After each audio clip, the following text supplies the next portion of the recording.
salle, l'Inside, au cœur de cette assoce active en faveur des enfants souffrant d'hydrocéphalie.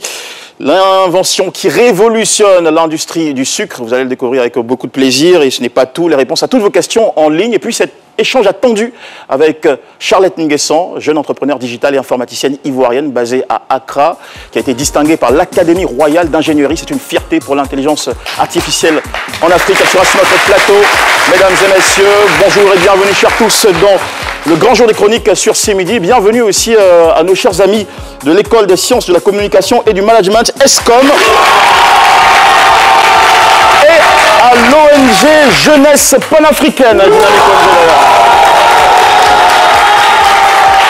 Et voilà, on se pose donc avec toute cette énergie sur le plateau. Bonjour, cher Paulus. Bonjour, cher JM. Bonjour à toutes, bonjour à tous. Ouais. Toujours inséparable avec votre tablette. Oui, ma Valentine. Ouais, c'est vrai. Mais elle va bien, la vraie, Absolument, elle va bien. Oui, surtout avec tout l'amour que je lui ai donné. Vous lui avez donné le week-end de la Saint-Valentin. D'accord. Romantique, c'est bien. Allez, en face de vous, notre cher ami Riz Yaron. Bonjour Riz. Salut à toutes et à tous, c'est toujours un plaisir pour moi de me retrouver sur ce plateau en compagnie de ces chroniqueurs et de la très charmante Paula et surtout de vous Jean-Michel Honnet avec cette énergie positive tout le temps distillée autour de vous, c'est important. Et je fais une salutation spéciale à monsieur Ahmed Silla, le président de Jeunesse panafricaine, que j'ai déjà eu à interviewer. Aujourd'hui, ça serait une immersion. Il est lancé, c'est-à-dire, je lui ai simplement dit bonjour. Et il est parti en mode fusée, impossible d'arrêter. Alors là, ça sera une immersion dans l'univers de ces enfants qui sont stigmatisés par le mal qui les ronge. Ça sera tout de suite donc dans ces familles. D'accord, ça fait 3 minutes de temps de parole juste pour une salutation. Alors c'est bon, vous êtes en forme, ça fait plaisir, merci beaucoup. Vous avez salué Paula en disant, c'était quoi l'épithète que vous avez utilisé pour... La sulfureuse Paula. La sulfureuse Paula. Vous en savez quelque chose? Non, par expérience. Non, Jean-Michel. Non, mais c'est vrai, on peut se nouer des choses. Hein, c'est comme vous d'ailleurs, visiblement, entre adultes. Qu'elle est. Non, Jean-Michel. Allez, salut ensemble, Paula, Andrea. Bonjour Jean-Michel. Bonjour Paula. Eh bien moi, je mange cinéma, je parle cinéma, je dors cinéma. Donc aujourd'hui encore, je vais vous parler de cinéma. Ah ouais, et au cinéma, il y a des histoires de cœur. Il vous aime beaucoup, le garçon à côté? Jean-Michel, l'amour, c'est bien. Mm. On peut s'aimer. Oui. C'est bien. Ouais, super. Je suis d'accord. D'accord. Jean-Michel, vous auriez dû faire ça avant la fête de la Saint-Valentin. Là, c'est un peu tard, là, non? Vous voyez pas? Non, non. Non, parce que l'amour, c'est tous les jours. C'est tous les jours? Tout le temps, quoi. Ouais. Ah. Alors, il y aura du cœur dans votre chronique. Est-ce qu'il y aura aussi beaucoup de cœur dans la vôtre, Paula? Oui, bien sûr. Ouais. Comme d'habitude. Hein. D'accord. Tout avec le cœur. Des histoires, de films romantiques Non, pas vraiment. Non, pas vraiment, d'accord. Bientôt, pourquoi pas? Mais bientôt, d'accord. Vous y songez? Oui. D'accord. Je sens...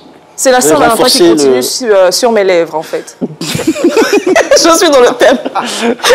D'accord. Nous saluons cette fois-ci notre cher ami, celui que je surnomme le Science Boy. Hein? Aloussène Sidibé, s'il vous plaît. Des applaudissements. Pas d'applaudissements pour moi. Ok. Bonjour, Alou. Ça va super bien, j'ai toujours le peps et pour garder ce peps. Vous n'allez pas faire comme lui 3 minutes. Non, je vais m'atteler, le faire rapidement. Et donc, comme je le disais, pour garder le peps, j'aime prendre du café. Et avec ce café, je prends 3 morceaux de sucre, juste 3. Aloussène, il est midi, il est midi 3 minutes. Oui. Vous buvez du café à midi. C'est pour garder l'énergie, c'est pour garder. Parce que ce matin, j'ai pas eu le temps d'en prendre. C'est parce qu'ils n'ont pas cuisiné à la maison. Parlons de sucre aujourd'hui, je vais vous parler de ce monsieur, de ce génie qui a révolutionné l'industrie du sucre. D'accord. Alors ça sera pour tout à l'heure, restez scotchés. Et voilà, c'est de tels sujets qu'on aime beaucoup dans cette émission. Vous savez, de tradition, nous évoquons toujours l'effet c'est midi. Et aujourd'hui, c'est monsieur Monin Couléon qui a été reçu ici. C'était le 3 mai 2016 sous le thème « Mon combat, valoriser la culture africaine à Bordeaux ». En parenthèse France, bon, parce que je ne sais pas s'il y a d'autres Bordeaux. Bon, anyway, voilà, il nous raconte comment son carnet d'adresses a explosé après son passage à CMidi, de nouvelles sollicitations, des rencontres très fructueuses. Les détails dans ce visuel. À Abidjan, je ne vais pas faire le blanc. Je viens chez moi. Donc, je vais manger la sauce gnangnan de chef. Je suis chez moi. Faire le blanc, c'est quoi? Mais faire le blanc, c'est mimer. Justement, c'est mimer. Et c'est ce que beaucoup n'ont pas compris, en fait, dans cette forme d'assimilation. Et je pensais que vous me diriez que faire le blanc, c'est refuser ce qu'on est. Mais justement, parce qu'une fois qu'on rentre dans une phase d'assimilation, ça veut dire qu'on refuse qui on était avant. C'est-à-dire que je ne suis plus moi et je deviens quelqu'un d'autre. C'est là où c'est dangereux. Je me souviens de mon passage à Sémidi.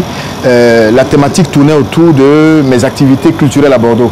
Parce qu'à Bordeaux, j'ai développé pas mal. J'ai monté une grosse association à Sceaux Encore Bordeaux qui est spécialisée dans la promotion et la valorisation des savoir-faire africains à Bordeaux.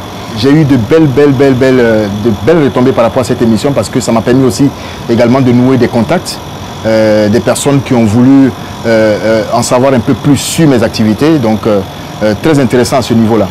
Donc aujourd'hui, je suis de passage à nouveau en Côte d'Ivoire, où je développe également pas mal d'activités dans l'accompagnement des collectivités locales. Et donc, j'ai le plaisir de venir faire ce témoignage pour cette belle émission, pour ce beau concept, à qui je souhaite le meilleur pour la suite. Merci. Et voilà, on peut dire sans fausse modestie, vive Sémidi!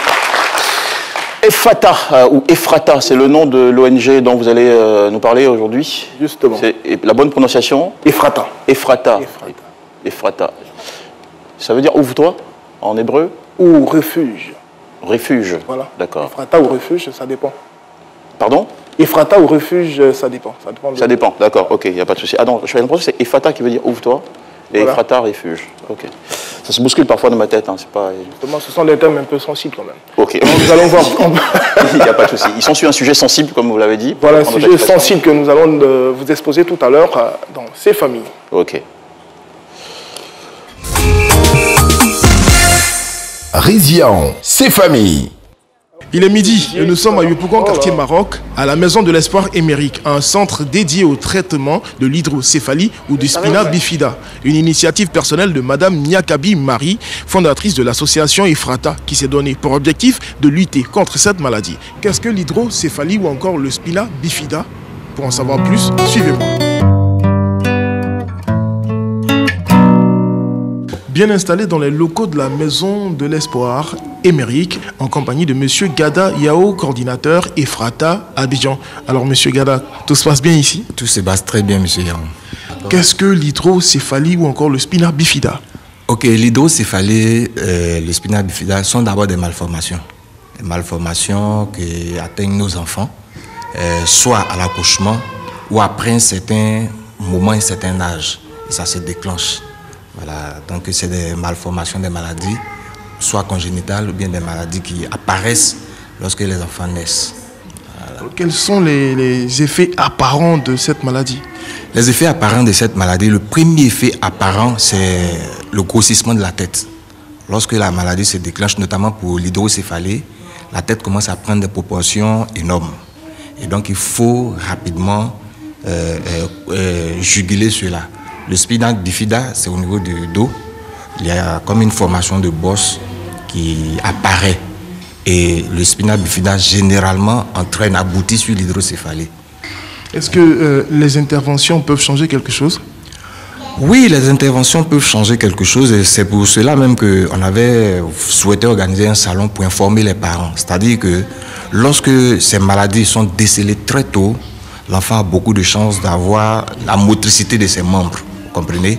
Et donc, ça nécessite une opération. L'hydrocéphalie, c'est un liquide qui entre dans la tête, dans la boîte crânienne qui enfle. Et donc, lorsque nous faisons l'intervention, le liquide est dérivé. Et donc, la tête ne grossit plus. J'avais bien envie de vous demander pourquoi vous avez décidé de soigner cette maladie-là particulièrement. La raison est simple. Je vais dire les raisons sont simples. Nous avons deux raisons principales. Parce que je l'avais dit tantôt, au départ, nous faisons la rééducation des enfants. Et nous nous sommes posé la question de savoir, mais qu'est-ce qui fait que ces enfants partent à la rééducation?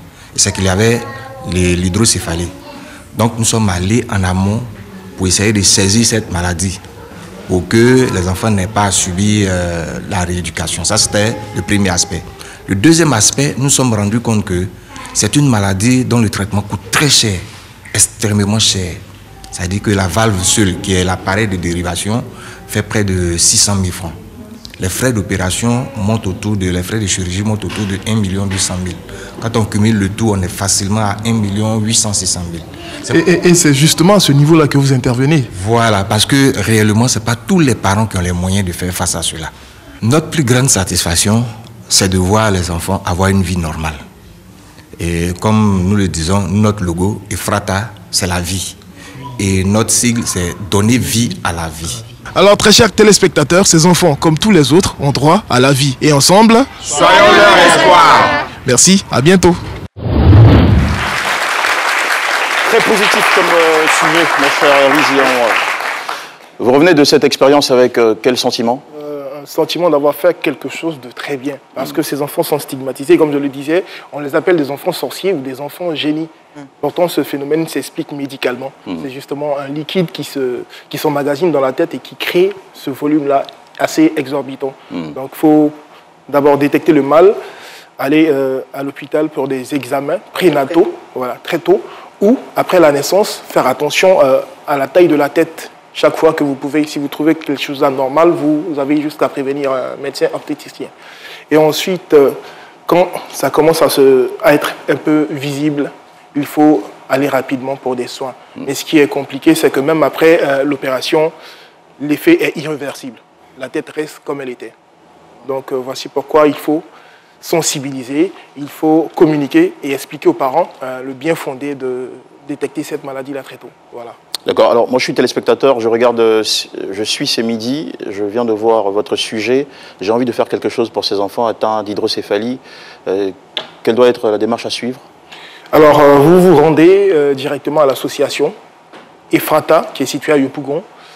Vous avez qu'à taper Ephrata sur Facebook, vous les retrouverez. Et là-bas, vous allez voir avec les... Ça signifie quoi? ONG Ephrata ou association Ephrata. Association Ephrata. Association Ephrata, justement. Tout court, hein.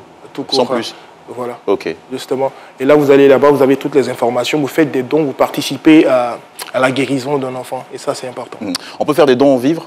Des dons vivres, oui. Ils participent aussi à la survie des familles un peu en difficulté. Ok. Voilà. Donc, on peut offrir du riz, du sucre, comme voilà. à Lucène. Voilà, justement, du sucre. Okay. Alors, ça nous amène donc à votre rubrique à Lucène. Le sucre n'est pas apparu comme ça, par hasard. Il a dû avoir tout un processus. Tout un processus, tout un système, des innovations qui ont révolutionné l'industrie. Il faut parler d'innovation, il faut parler de génie. De génie, et ce génie-là, c'est Robert, sinon Norbert Rillieux. Pour en parler, c'est tout de suite après le jingle. Aloussène Sidibé, c'est histoire et invention.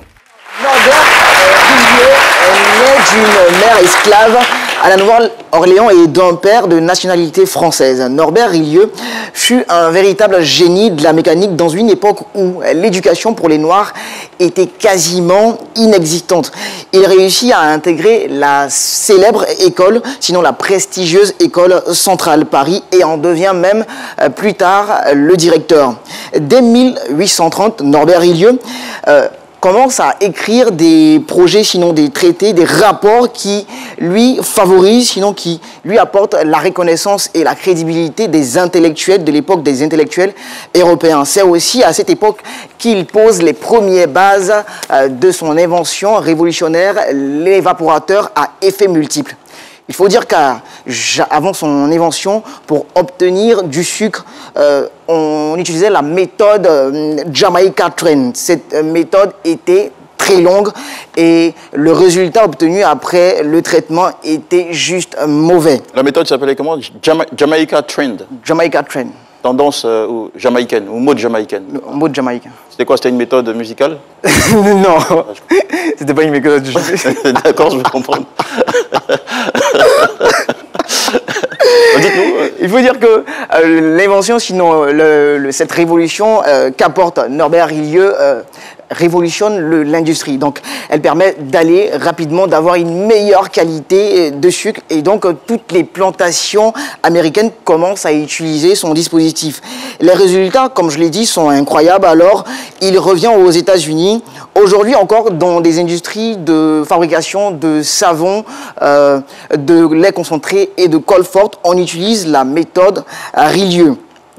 Mais nous étions dans une époque, sinon dans une Amérique, où les Noirs avaient besoin d'autorisation pour circuler dans la rue. ce qui, vous en convenez avec moi, a vraiment sorti l'inventeur, l'innovateur de ces gants qui a décidé, malgré la célébrité, la reconnaissance de sa trouvaille, de ses recherches, de retourner définitivement à Paris, donc en France, de quitter définitivement les États-Unis d'Amérique. À sa mort en 1894, Norbert Hillieux est enterré dans un célèbre cimetière du nom de Pierre Lachaise. Je ne sais pas si vous connaissez. Moi, c'est la première fois que j'entends parler d'un cimetière célèbre. Et dans ce cimetière-là est enterré Edith Piaf, est enterré aussi Zénobe Gramme. C'est l'inventeur de la première dynamo industrielle. Et il est aux côtés, sinon enterré aux côtés de Frédéric Chopin. Aujourd'hui, encore comme je l'ai dit tout à l'heure, son invention, sinon sa technique est utilisée. Et moi, je trouve que c'est une belle fin pour lui. Lui qui a été presque chassé par le comportement des gens à qui il apportait une technologie, qui ont adopté cette technologie, mais à qui il apportait une technologie qui a été obligé d'aller se réfugier dans le pays, on va dire, de son père. C'est une très belle fin. Il est aux côtés de personnes qui ont marqué le monde de leur génie. On en a terminé. Je vais reprendre un peu de café et vous dire bon midi. D'accord.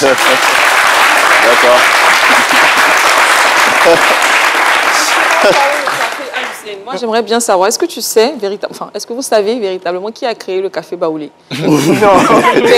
Bonne question. La prochaine fois, peut-être, on va faire des recherches là-dessus. D'accord. C'est un génie quand même. Je note. Oui. Trouver l'inventeur du café baoulé. Ça rend service au sucre aussi, parce que c'est de l'eau et et du du sucre, sucre simplement, rapide. avec un bon pain gaudio. Un bon pain gaudio avec de l'huile, pas de beurre. Pas de beurre, pas de mayonnaise, avec de l'huile. On est tous passés par là. Tout le monde. D'accord. C'est trop bon. Et avec le sucre aussi, il y a des expressions qui sont assez particulières, comme être en sucre. Vous savez ce que ça veut dire, être en sucre? Non, allez-y, Jean-Michel. Être en sucre. Apprenez-nous. Être fragile. Ok. Si je vous dis que vous êtes en sucre, C'est que je suis fragile. autour du plateau, qui est en sucre? Moi, c'est vrai. Moi, je suis en sucre. D'accord. Je sais que c'est ce que vous voulez dire depuis. Je reconnais. L'expression se sucrer. Se sucrer, c'est se vanter. Se sucrer? Sur le dos de quelqu'un, peut-être. Vous pensez à quoi? Se sucrer sur le dos de quelqu'un, c'est-à-dire profiter de Non. Donc casser Il y a du casser sucre du sur le dos de quelqu'un. c'est différent. Se sucrer, c'est pas se vanter, je sais pas. Non, se sucrer, c'est pas se vanter. Paulus, vous avez une idée? Je suis en train de mettre des... Non, se sucrer, ça s'attribue la bonne part. La bonne part. Voilà, ça attribue la bonne part. Se tirer toute la couverture. Être égoïste, alors. Ça Pourquoi vous attribue le le ramenez mérite. directement dans un lit?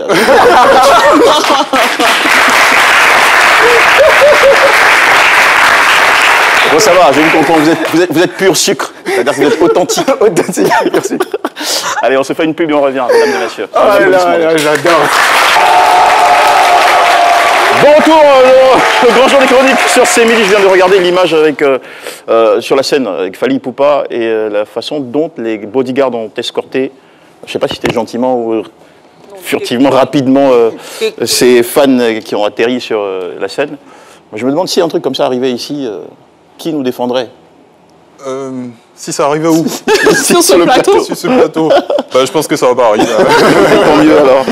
Ok, nous aurons un échange dans cette deuxième partie avec la jeune entrepreneur digitale et informaticienne qui bouscule la sphère de l'intelligence artificielle africaine, Charlotte Nguessan, qui a été distinguée par l'Académie royale britannique d'ingénierie, c'est ça? Oui, tout à fait. Bien sûr. Mais avant ça, c'est un univers que vous appréciez aussi beaucoup, mon cher Paulus Agathon. On va évoquer... la technologie. Mais aujourd'hui, on ne parlera pas forcément de technologie. D'accord, ok. Sans façon. Mais avant, on va évoquer tout de même ce sondage qui a cours sur notre page Facebook. Eh bien, les internautes devront désigner un chroniqueur qui va se prêter au jeu du baccalauréat, qu'on connaît pour la plupart. Et donc, le sondage est lancé. Choisissez, on a Paula, Riz et Aloucène. Voilà, moi, je suis juste le certificateur. Il ose s'exclure. Au fur et à mesure, je comprends que vous avez vraiment... Il y a de la discrimination, en fait. Vous avez pris votre distance. Non, par mais rapport à ce sérieusement. jeu. Non. Je viens de si. dicter. D'accord. Écoutez, Alors- considérons que je suis le président de la commission. Voilà. La commission du sondage. D'accord, la commission électorale du sondage. Ok. La question à laquelle vous allez répondre cette semaine. La question, on va la découvrir tout à l'heure. Il faut savoir que lorsqu'on trinque, on emploie certaines expressions, des expressions qui datent de bien longtemps, mais qu'on emploie sans vraiment y penser. C'est à cette interrogation que nous a soumis un internaute. D'accord. Paulus Agathon, C'est Midi, répond à vos questions. Et donc, l'internaute en question, il se nomme Jean-Fréjus Kwasi. Il dit expliquez-nous pourquoi on dit santé ou chin-chin quand on cogne 2 coupes avant de boire. Bon, on va dire quand on trinque, tout simplement. Alors, il faut dire que c'est un peu, ça a l'air contradictoire quand on sait que l'abus d'alcool est dangereux pour la santé. Donc, on a l'impression que c'est un peu contradictoire. Eh bien, il faut savoir que c'est une coutume qui remonte au Moyen-Âge. Et au Moyen-Âge, nos ancêtres estimaient que être ivre, en fait, c'était bénéfique. Pourquoi? C'est tout simplement parce que quand on buvait énormément, il arrivait parfois qu'on, sous le poids de la boisson, voilà, on a besoin en fait de vomir. Et donc les ancêtres, à ce moment-là, ils considéraient cela comme une sorte d'expiation, c'est bien le terme, une sorte d'expiation, une sorte de chose qui va nous permettre de nous débarrasser de nos impuretés. Mais quand on a mangé un bon plat, le vomir ou le régurgiter, c'est pas forcément... Justement, et c'est pour ça qu'on dit, on a l'impression que ça a l'air contradictoire en fait. Ouais, voilà. Et nos ancêtres, ils avaient une certaine façon franchement, particulier. Oui, de plus, après avoir bu énormément, on était souvent emporté dans un sommeil très lourd et pour eux, c'était un sommeil réparateur et qu'ils estimaient très bon pour l'organisme et c'est ce qui a perduré depuis lors jusqu'à aujourd'hui. Une autre expression qu'on emploie aussi, c'est chin-chin. Oui, chin-chin, voilà, et ça date toujours du Moyen-Âge et dans le temps, lorsqu'on entrechoquait nos verres, c'est-à-dire lorsqu'on les cognait pour utiliser l'expression de notre internaute, l'idée, en fait, c'était de s'assurer que les boissons étaient saines et que les voisins n'avaient pas empoisonné. Je ne sais pas pourquoi on avait autant peur des voisins, voilà. Et donc, l'idée, c'est qu'au moment d'entrechoquer les verres, il fallait que le contenu de l'un passe, une partie du contenu de l'un passe dans le contenu de l'autre. Donc, ça veut dire que si le mien il est empoisonné, forcément, le tien sera empoisonné. Ah, d'accord. Pourquoi ne pas faire simple, alors je sais pas, c'était aussi esthétique. Et le chin en fait venait de ce tintement lorsque les deux verres se croisaient. Ah, le bruit alors. Exactement. Ça, le chin en fait. Voilà. D'où le chin. Ça fait cling, ça fait pas cling.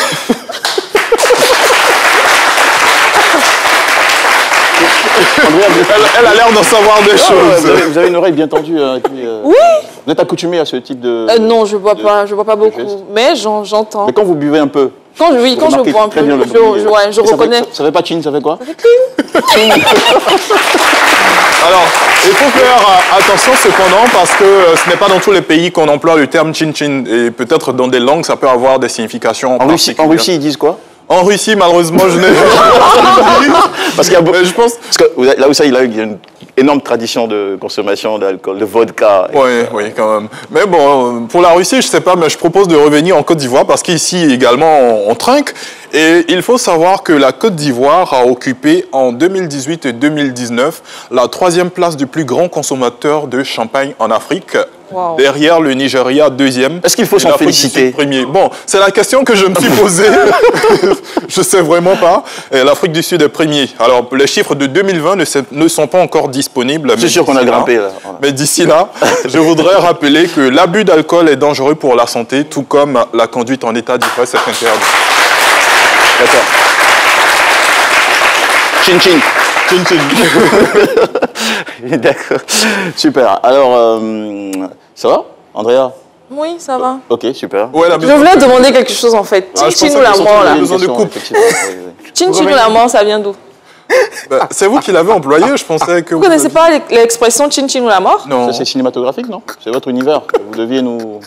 Je vous dirai ça la semaine prochaine. Allez, d'accord. C'est une brillante entrepreneure et ingénieure en informatique ivoirienne basée à Accra, au Ghana. Elle a été, récompensée pour ses avancées dans la technologie de la reconnaissance faciale du prix de l'Académie royale d'ingénierie décerné par une grande institution britannique qui récompense chaque année une innovation sur le continent. C'est un fleuron et surtout une grande fierté de l'intelligence artificielle en Côte d'Ivoire. Je ne serais pas réducteur, je dirais même sur le continent. Elle a été classée parmi les 100 jeunes Africains les plus influents de l'année 2020 au Africa Youth Awards. Je vous prie, s'il vous plaît, mesdames et messieurs, de faire un gros accueil à Charlotte Nguessan. Je passe à C'est midi.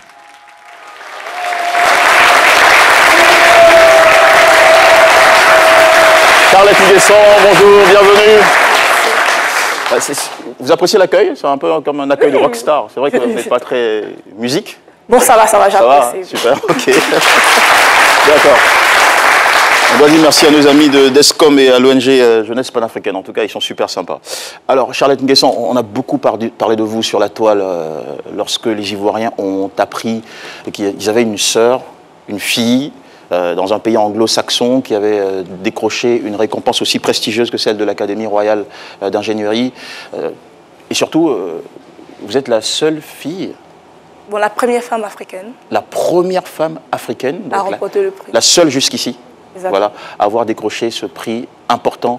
Je voudrais qu'on renouvelle encore une fois nos ovations pour saluer cette belle performance que vous avez réalisée qui nous rend autant fiers.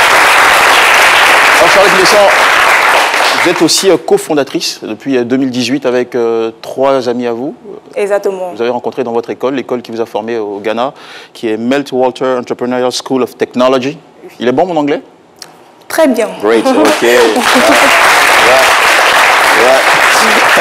Vous avez monté une start-up qui a conçu son propre logiciel, Base API. Voilà. Qu'est-ce que ça veut dire?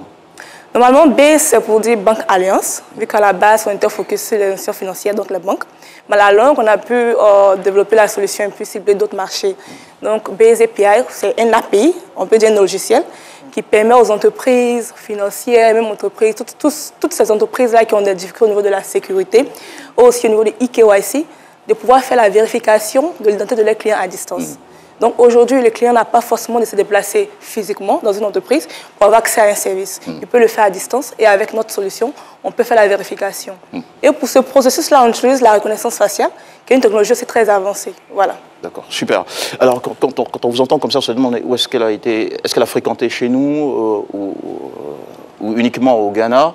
À la vérité, vous êtes né ici, en Côte d'Ivoire, et vous avez grandi à Yopougon. Vous êtes une enfant de Yopougon. C'est clair. Ouais, votre père était... Est-ce qu'il y a des habitants de Yopougon ici? Oui. D'accord. Voici votre sœur. Oui, ça va bien. Vous avez grandi à Yopougon. Votre père est professeur de mathématiques? Exactement. D'accord. Et vous avez 5 sœurs qui portent toutes le prénom, enfin c'est pas le seul prénom, mais le prénom Charlotte. Charlotte. C'est incroyable ça. Pourquoi votre père vous a donné chacune le prénom Charlotte? Je pense que... C'est un code mathématique? Non, je pense qu'il a du style en fait. Donc c'est cool de voir Nguessan Charlotte et puis un autre nom. Donc c'est son standard à lui. D'accord. Voilà. Et vos sœurs sont toutes dans l'univers des sciences? Non. Non? Je pense que je suis la seule dans l'univers des sciences. J'ai une grande sœur qui fait le droit et les 2 autres sont plus dans la comptabilité. Ok, voilà. C'est sympa, d'accord. Alors, comment vous êtes retrouvé donc à Meltwater au Ghana, dans cette école? Déjà, MES, c'est Meltwater Entrepreneurial Technology, voilà. C'est une école qui est spécialisée dans tout ce qui est entrepreneuriat et ils font des sélections au niveau de 5 pays africains. Je crois le Nigeria, le Ghana, l'Afrique du Sud, la Côte d'Ivoire et le Kenya. Voilà, donc du coup, nous, on faisait partie de la première cohorte francophone. C'est bon, c'est une application qu'on lance, c'est une opportunité, donc à vous de saisir l'opportunité. On a postulé, on a été sélectionné, on a fait des entretiens, des interviews, que ce soit en ligne et aussi en présentiel. Ensuite, on a été sélectionné par rapport à des critères bien précis, la passion par rapport à ce que vous voulez faire, votre projet, et puis le background également, c'est-à-dire vos études, si vous êtes tech en plus, vos acquis exactement.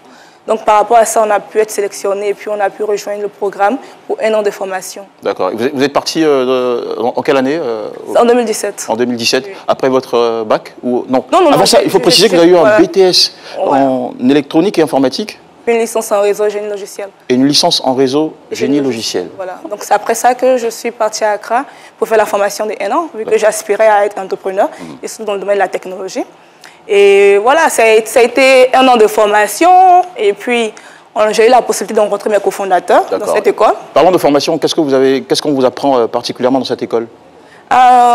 Vu qu'on a déjà un background tech, voilà, il y a des personnes qui ont un background plus communication, donc on essaye de travailler sur des projets. Okay. Voilà, on travaille sur des projets, mais la formation est axée sur, on dira, l'entrepreneuriat, le coding, et aussi tout ce qui est un peu de leadership. Voilà. D'accord, très important. Et vous étiez la seule fille ivoirienne de ma cohorte. De la cohorte 2017, c'est bien ça?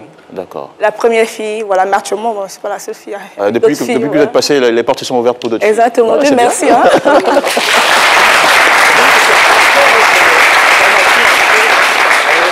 Prix de l'année qu'est-ce que vous apportez, sinon qu'est-ce que vous rapportez dans votre besace? Et pour rester dans le thème du digital, qu'est-ce que vous rapportez pour la Côte d'Ivoire dans votre Dixdur? D'accord. Déjà, pas seulement pour la Côte d'Ivoire, mais pour déjà un diplôme, on va dire. Pardon? Déjà un diplôme, une certification? Bien sûr, après l'école, j'ai fait d'autres certifications, telles qu'en études de données, data science, aussi en identité numérique, vu que c'est ces domaines-là où je travaille avec ma start-up. Donc, j'ai eu à me certifier dans ces domaines-là pour avoir une certaine crédibilité sur le marché. Voilà. Et par rapport à ce qu'on apporte en tant que start-up, au niveau, c'est pas juste en Côte d'Ivoire, mais aussi pour toutes les entreprises africaines.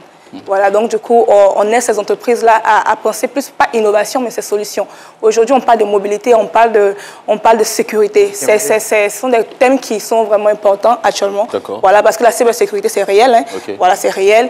Et on voit aujourd'hui beaucoup de parents, d'amis qui ont des problèmes au niveau même de la protection de leurs données pour avoir accès à certains services. C'est difficile. Donc aujourd'hui, on comprend que la biométrie, c'est-à-dire les technologies telles que l'empreinte digitale, l'empreinte digitale, l'iris, et puis aussi la reconnaissance faciale, sont des technologies qui sont en train d'être développées ailleurs. Donc pourquoi pas ici en Afrique? Pourquoi pas ne pas essayer d'adapter ces technologies-là avec nos besoins? Donc on a pensé ainsi et puis on a lancé le pari. C'est un pari fou, mais Dieu merci, bon, on a travaillé et puis on a pu développer la solution. Aujourd'hui, cette solution-là est disponible, elle est sur la phase de la commercialisation. Donc, les entreprises africaines sont invitées à nous faire confiance et puis aussi à nous contacter. Voilà. D'accord, super. Et le nom de cette solution, on va le rappeler? Base API. Alors, est-ce que vous avez déjà démarché le marché ivoirien? Oui. Parce que vous êtes basé au Ghana, l'entreprise est basée au Ghana. Depuis 2018, ça fait 2 ans maintenant que vous fonctionnez. Vous avez déjà une clientèle locale, ghanéenne? Oui, ghanéenne, oui. En Côte d'Ivoire, c'était un peu difficile au niveau de la question des clients, vu qu'on n'était pas vraiment présent sur le marché francophone. Pourquoi? Voilà. Pourquoi difficile? Il y a des raisons difficiles et des raisons un peu techniques aussi au niveau de l'accès à certaines... Mauvaise compréhension de la technologie peut-être ou... De l'adoption de la technologie, si. Il y a des réglementations qui ne sont pas aussi claires que dans d'autres pays. Donc c'est un peu compliqué au niveau de certains pays africains. Mais aujourd'hui, comme ça, on est en train de s'installer à Abidjan et puis bientôt, on va pouvoir vraiment fournir cette solution-là plus dans les pays francophones. Que le Burkina à côté aussi. Ok, on va faire un petit exercice en français facile. Moi, je suis un patron d'entreprise ou un jeune entrepreneur ivoirien. Je découvre Charlotte Nguessan et son entreprise Base Group. Voilà, et avec la solution Base API, pourquoi je devrais recourir à vos services, en fait? D'abord, ça dépend de vos besoins. Vous devez définir vos besoins. Voilà. Il ne s'agit pas d'utiliser une technologie parce qu'on veut l'utiliser. Voilà. Il y a un besoin qui est là. C'est-à-dire, aujourd'hui, si vous êtes chef d'entreprise, sûrement que vous avez peut-être des challenges au niveau de la sécurité, ou bien vous voulez peut-être investir au niveau de l'expérience client. Donner à votre client la possibilité de pouvoir avoir accès à vos services à distance. Et vu que votre entreprise, normalement, doit suivre certaines due diligence, c'est-à-dire faire la vérification du client, ça sera compliqué de dire au client, bon, je ne peux pas fournir ça à distance parce que je ne peux pas vous vérifier. Voilà. Aujourd'hui, vous pouvez utiliser notre solution et permettre à ce client-là de pouvoir avoir accès à distance en ligne à vos services en faisant la due diligence. Donc on fait l'économie de toute... Exactement. Donc en termes d'économie, c'est moins cher parce que ça diminue la main-d'œuvre également. Le temps et d'argent. Le temps, exactement. Le temps, c'est de l'argent, exactement. Le temps. Et même en termes de compétition. La compétition au niveau du marché, vous avez forcément des compétiteurs autour. Ça vous donne une certaine aussi... longueur d'avance. Une valeur ajoutée en termes d'offres. Exactement. Ok. Allez-y, Paulus. Alors Charlotte, vous avez dit que vous êtes basé au Ghana et les petites informations que j'ai eues en ce qui concerne le programme Meltwater, c'est que la plupart des personnes qui ont participé au programme, qui ont lancé leur start-up, sont tous basées au Ghana. Est-ce que c'est un prérequis pour pouvoir participer au programme ou c'est juste pour la phase de lancement des activités? Non, je pense que c'est un choix d'équipe. C'est pas forcément... Meltwater, normalement, l'objectif, c'est de pouvoir créer des entreprises un peu partout en Afrique. Donc, il y a des entreprises qui viennent de Meltwater qui sont sûrement au Kenya, un peu partout. Et même en Côte d'Ivoire, le problème, c'est qu'il y a aussi la crise qui n'est pas aussi facile pour les entrepreneurs. Donc, lorsque vous essayez d'évaluer le marché, vous allez d'abord faire une étude de marché, voir si c'est plus facile de pouvoir démarrer sur le marché exactement. Donc, pour la majorité des Ivoiriens qui ont fait le programme, c'était plus facile au niveau de démarrer à Accra. voilà, pour des raisons bien définies, voilà, spécifiques, voilà, pour démarrer à Accra, mais beaucoup sont en train de venir en Côte d'Ivoire actuellement. Voilà, parce qu'il y a déjà une base qui est créée déjà, donc ils sont en train de venir en Côte d'Ivoire. Oui, quand moi je vous écoute, j'ai l'impression que c'est très cher. Est-ce que vos services sont accessibles à toutes les bourses? Ça dépend de ce que l'entreprise veut, ou alors il y a un prix fixe? Est-ce qu'un petit entrepreneur peut venir vers vous pour bénéficier de vos services? Les prix, ça dépend de qu'est-ce que ça n'en pas cher. Parce que là, c'est pour la première solution, le BSAPI, le prix est défini. Donc, du coup, le prix, c'est vraiment accessible. Et lorsqu'on compare normalement les dépenses que peut-être les banques ou bien les fintech font par rapport à tout ce qui est EKYC, comparé à nos services, c'est rien. Donc, pour eux, c'est moins cher. Voilà, maintenant, au niveau on a des services, par exemple, c'est à la demande. C'est-à-dire, si une entreprise qui est basée en Afrique essaye de développer une solution où on doit appliquer l'intelligence artificielle, on peut aider cette entreprise-là. Parce qu'on comprend également qu'on n'a pas forcément la compétence sur le marché, on n'a pas forcément les vraies stratégies. Donc nous, en tant que jeune start-up avec une petite expérience, on vous aide à appliquer tout ce qui est la stratégie d'intelligence artificielle, tout ce qui est développement du produit, de la collection des données à la conception du produit. Et même aussi, on vous aide à définir des politiques qui tournent autour de l'éthique de cette solution-là. Parce qu'il faut savoir aussi comment utiliser... Oui, mais c'est payant, c'est rémunéré. Oui, c'est payant, c'est pas... C'est normal, c'est du business. C'est du business. On ne peut pas être allé à l'école tout ce temps-là pour venir faire les choses gratuitement. Voilà. Là, son BTS, licence, non, c'est beaucoup. Il faut gagner de l'argent, c'est important. Oui. Alors, le premier prix Africa Prize for Engineering Innovation, que vous avez décroché en novembre 2020. Belle distinction dont on a tous parlé avec beaucoup de fierté. Comment vous en êtes arrivé là? C'est aussi une opportunité. Hein. J'ai eu la possibilité de faire partie d'un programme Women Engineering. Voilà, et c'est un programme qui est focus sur les femmes entrepreneurs dans l'ingénierie. Et on a pu participer à une formation, je crois, une semaine en Ouganda. Et c'était la même période au niveau de l'Africa Prize pour la cohorte précédente. Exactement. Donc j'ai eu l'opportunité de rencontrer les alumni, donc d'échanger avec eux et de voir aussi également que mon entreprise, ma start-up, le service qu'on fournissait, avait aussi peut-être sa place. Donc j'ai pu postuler après ça, ce programme-là. Et il faut savoir que l'Africa Prize, c'est pas un prix non, c'est sur 8 mois en fait. Voilà. Okay. C'est sur 8 mois, c'est un long programme et c'est très lourd, très chargé. Il y a des formations, il y a des tests, on veut s'assurer que ton produit marche. C'est pourquoi après ce prix-là, lorsque vous avez la distinction, ça crée une vraie crédibilité sur le marché. Voilà, parce qu'ils prennent le temps pour s'assurer que la solution est vraiment innovante, la solution répond à un besoin et a un impact au niveau de la communauté. Ok. 25... J'aime bien ce genre de jeunes invités qui défendent très bien leurs idées, tout est clair et on sait où on va. Alors, vous avez remporté 25 000 livres. C'était la récompense pour cette distinction? Oui, oui. Voilà. 25 000 livres, ça fait combien de francs CFA? Moi, je n'ai pas fait le calcul. Mais Jean-Michel, vous savez qu'on a dit 5 000 livres, je pensais en termes de livres, ouvrages. Non. Ah oui, c'est vrai. Compris, désolé. Tiens, merci beaucoup d'avoir remarqué ça. C'est pas les livres, non. C'est les pounds. Voilà. Ok. La monnaie britannique ou anglaise. Money. Ok. Vous ne savez pas comment ça fait en francs CFA? Non, je n'ai pas fait le calcul. D'accord. Police va s'en charger et on aura les chiffres tout à l'heure. En attendant, on se fait rapidement une pub et on revient échanger avec vous. Charlotte Nguessan. C'est midi, nous sommes toujours en compagnie de Charlotte Nguessan, la jeune entrepreneur digitale à succès en ce moment, on va dire. Voilà, dont tout le monde parle avec fierté. Merci d'être là, d'avoir répondu à notre invitation.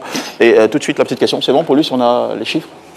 On va en parler. 25 000 pounds. On a du mal à avoir le montant exact. Oui, d'accord, okay, ça va venir de toute façon. Beaucoup de millions. Je vous comprends. Oui. Allez, alors pour la question, quelle a été la réaction parentale à tous ces succès que vous enregistrez en ce moment? Bon, déjà une grande fierté. Voilà, c'est toujours une fierté de voir son enfant avoir ce genre de prix. Voilà, donc c'était une fierté pour papa, pour maman. Okay. Voilà, la famille. Ok, super. Alors, autre chose, quelles sont vos ambitions désormais? Depuis, vous avez maintenant cette reconnaissance internationale qui vient pas de n'importe qui, de l'Académie royale, qui est une grande institution britannique qui vous a décerné ce prix avec les 25 000 pounds, toujours en attendant Paulus. Qu'est-ce que vous allez en faire avec votre entreprise Base Group, votre start-up? Voilà, les ambitions ne changent pas. Voilà, aujourd'hui, on a une crédibilité. On va aussi surfer là-dessus, c'est-à-dire on va continuer à développer des solutions qui vont répondre à un besoin bien précis au niveau du marché local et aussi investir, puisque la start-up, on a une jeune équipe, on n'est pas vraiment nombreux, donc essayer aussi de recruter pour agrandir l'équipe et puis ainsi pouvoir développer plus de solutions dans le futur. D'accord, ça c'est pour le côté business. Côté vous, business. Ambition personnelle, en tant que Charlotte Nguessan? Voilà, j'ai mes ambitions, j'aime pas trop les ambitions, j'aime beaucoup concrétiser avant d'en parler. Mais j'ai beaucoup de projets, je travaille sur beaucoup de projets actuellement, que ce soit au niveau de la start-up qu'au niveau professionnel, personnellement. Il y a des projets en cours et j'espère vraiment que vous aurez l'opportunité de voir ces projets-là. Ne vous inquiétez pas, on est très inquisiteurs. Voilà, pas de souci.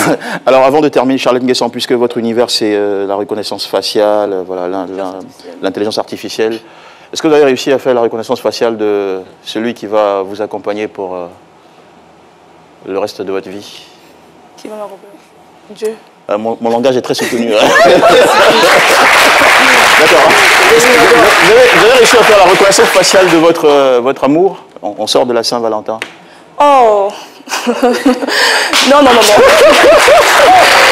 apparemment, à ce niveau-là, le logiciel a quelques petits soucis. Hein. Non, ne vous inquiétez pas. Le profil est bien décrit. J'ai un profil bien décrit, des standards. Voilà, donc il n'y a pas de souci. On peut voir quelques lignes de votre profil. Il doit être forcément très cérébral comme vous. Merci beaucoup.